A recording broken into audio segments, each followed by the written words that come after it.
Hello everyone, I'm back with a new lesson, exercise number 9. Today is Wednesday and we are in the middle of the week, right? Now come to my first story and have a look at this picture. My first story is about it. Okay, these are Mary and Nancy. Well, can you see the girl in white and wearing her hair long? Yeah, that is Mary. She is applying for the office worker position. And next, the girl with short hair is Nancy. Now she is working for a financial company. Okay, they are talking together, and Nancy is giving her friend Mary some tips on how to make a good impression on an in an interview, or you can say on the interviewers. First, you need to know the basis of impressing somebody in an interview. Of course, you want to make a good impression. Why? Because you want to get the job you desire. And so, what are you going to look at when you want to make a good impression? When you want to come across well in an interview. Okay, I hope this video is helpful for you.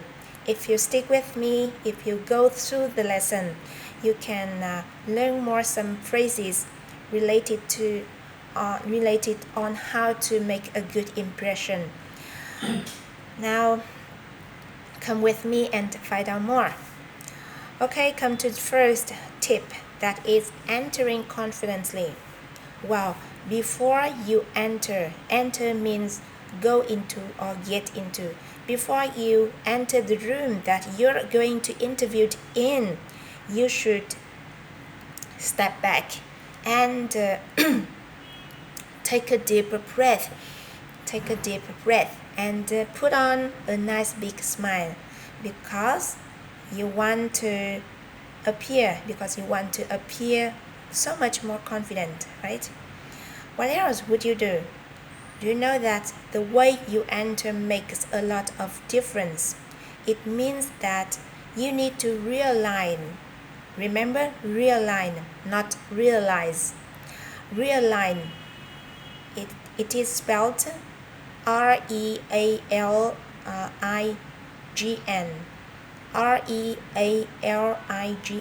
Realign means make changes in order to adapt it to a new situation. So you should realign your body posture. It means that you need to put your back straight and you don't slouch. Here is slouch. You put your back straight and don't slouch while walking. Okay? And you need to walk confidently with your head held high. Your head high, not head down, head high. Okay? You need to walk confidently with your head held high. So realigning your posture plays a very important role. So why do you hold your head up? That's because, for example, when I keep my head down like this, okay, I look like a nervous wreck. A nervous wreck means a person feeling very worried. And of course, it also shows that you are underconfident, you lack confidence. And now when you are going to an interview, of course you don't want to show that you are nervous, you lack confidence, right? So it's all about entering confidently. Next, what else would you do when you are entering? Maybe you scan the room. Scan means you look something quickly and not very carefully. So you can look around you look quickly around the room a little bit. It shows that you are interested uh, in your surroundings. Surroundings means everything that is around and near you, surroundings. So you are in, when you scan the room, you are interested in your surroundings. Okay, and then when you approach your potential employer or the person who is going to interview you, you should give them a firm handshake, and a proper eye contact. Do you know? I know some people. They are so underconfident. They lack confidence. So their handshakes are very weak, not strong. Weak opposite of strong. And in contrast, there are some people, they are overconfident, and they kind of squeeze your hand until you almost in pain, right? Like that. So of course you don't want to do both those. Okay, and you want to appear confident, and if you have made a confident entry, you can spoil it by having a very weak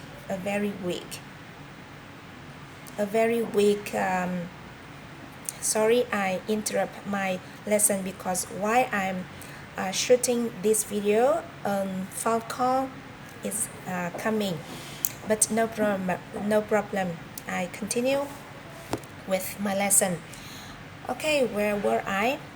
Well, if you want to walk confident and you have made a confident entry, so you can spoil it by having a very weak handshake or an extra strong handshake.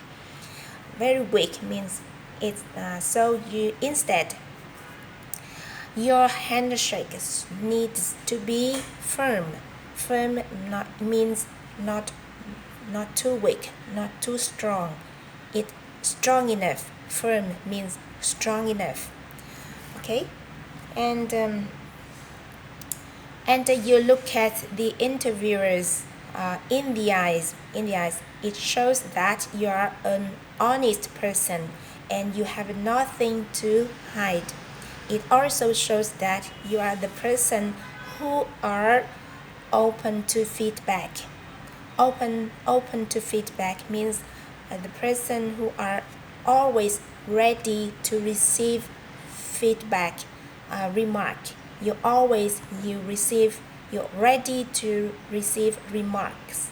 Okay, you don't ignore it.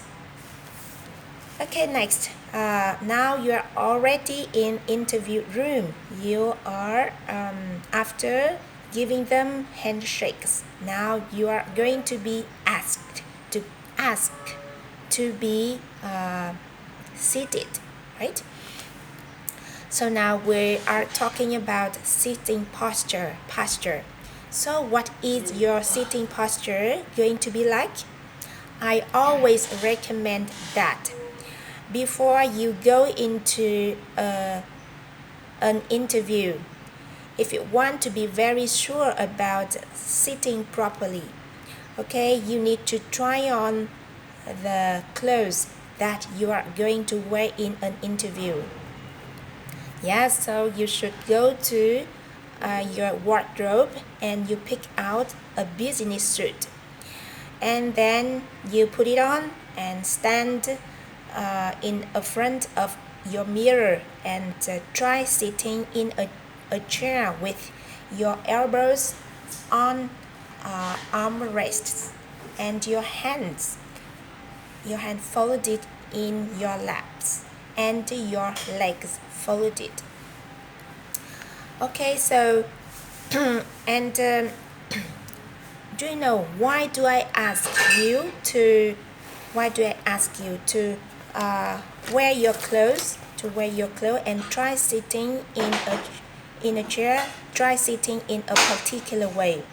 That's because You know that your muscles, your body muscles, are used to moving in a certain ways, right? So when you wear a certain clothes, it, your muscles are not accustomed to moving in a particular way. Okay, and now when you practice in a day in advance of interview, your muscles now are used to moving in a particular way, right? And so moreover, when you perform in front of a mirror, you can find out, you can know whether your clothes are a little bit loose or a little bit too loose or too tight. Okay, and then you can realign, or you can change another a new cloth, a new cloth, it's kind of new cloth. Okay, and some gestures you should avoid doing are: first, keep shaking hands and legs. Why? Because it's such like a distraction. You don't pay attention to your interviewers, right? Or when you keep shaking your hands or legs, it means that you are afraid, you are nervous. Okay, you're nervous. And the second thing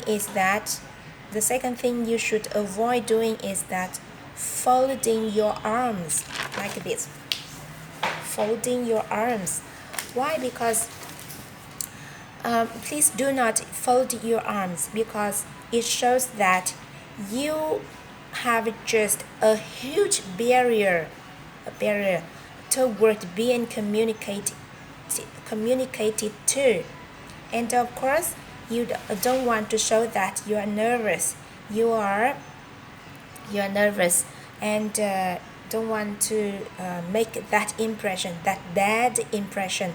You want to be a person who can be spoken to, who can be given feedback to. Okay, and therefore, okay, next come to the second tip that Mary gives Nancy.